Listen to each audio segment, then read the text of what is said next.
Hey guys, how's it going? So, gonna make another little video on my 2009 Kawasaki Vulcan 900. Got this thing. It's a pretty cheap bike. It was like $1,800 or something a couple years ago. Just kind of cruising around on. But kind of never really runs well all the time. And put a new fuel pump in it. Messed with it. It runs better with some seafoam and stuff in it. And so, kind of messing around with it today because it was running like crap. Went and put some race gas in it, 110 octane, to see if it helped. It did for a minute, but then it kind of, so I was like, screw it, I'll take it home. And I ended up pulling off the air cleaner and the throttle body and taking a look at the stuff, which I kind of already took it apart. I should have thought about this a little bit before I pulled the video. So, but basically, this is where the fuel injectors are, right up top there.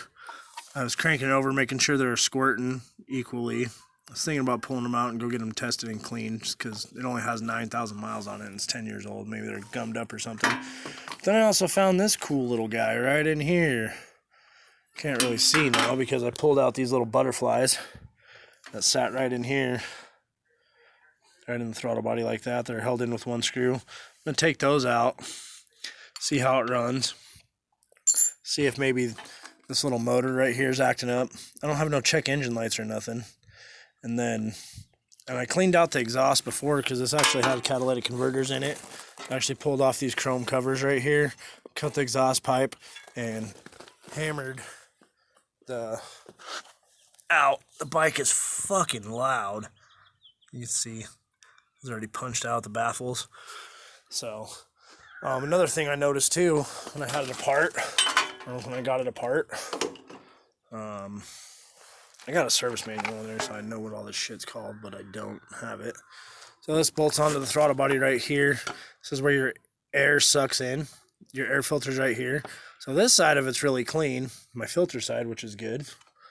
But you see how much room's in there and where it draws the air from. There's not a whole lot of airflow going in that through there. So I think I'm going to go ahead and cut this air box off and see if that helps and take off those butterfly blades on that throttle body. It's probably to help control the throttle or something on it, but see if that helps the performance on it, and I'll let you guys know how it goes.